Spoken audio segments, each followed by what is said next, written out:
Keshod ST વિભાગમાં ધારાસભ્યના હસ્તે બે બસનું લોકાર્પણ અને આ તકે એસટી વિભાગના કર્મચારીઓએ દિવાળી ઉજવણી પૂર્વે સફાઈ કામદારોને મીઠાઈ કપડા ભેટ કર્યા હતા। કેશોદ એસટી ડેપોના કર્મચારીઓએ દિવાળી તહેવારની ઉજવણી પૂર્વે ડેપોમાં રહી સાફ સફાઈનું કામ કરતા કામદારોને બોલાવી તેમને મીઠાઈ અને કપડાની ભેટ આપી હતી।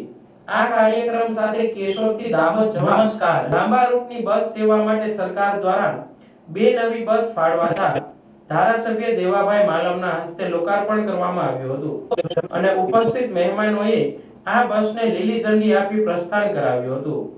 કેશોદ ડેપો પાર્સલ વિભાગના સિદ્ધરાજસિંહ રાયજાદાએ કાર્યક્રમમાં ઉપસ્થિત તમામ મહેમાનો પ્રત્યે આભાર પ્રગટ કરી કેશોદ એસટી વિભાગનું આ બસ સ્ટેશન કરતા અન્ય બસ સ્ટેશનની સરખામણીમાં ખૂબ સારી બસ સેવા આપતું હોય હાજર તમામ લોકો પ્રત્યે આભાર પ્રગટ કર્યો હતો।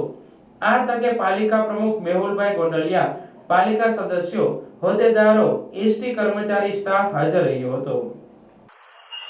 આજ રોજ કેશોદથી દાહોદ સરકારશ્રીની નવી બે એસટી કેશોદથી દાહોદ આપવામાં આવી અને એસટીના કર્મચારી તરફથી આ કપડાં અને મીઠાઈની પણ આજે એને વિતરણ કર્યું। આ એસટીની રજૂઆત હતી કે અમને હું એ કહેતો કે આપો, એટલે ગૃહમંત્રીએ આના મંત્રી હતા એટલે બે એસટી નવી ફાળવી એ બદલ આજે આ પ્રોગ્રામ હતો। એમાં નગરપાલિકાના પ્રમુખ સંગઠન સવારે રહી ને આ પ્રોગ્રામ નિહાળ્યો।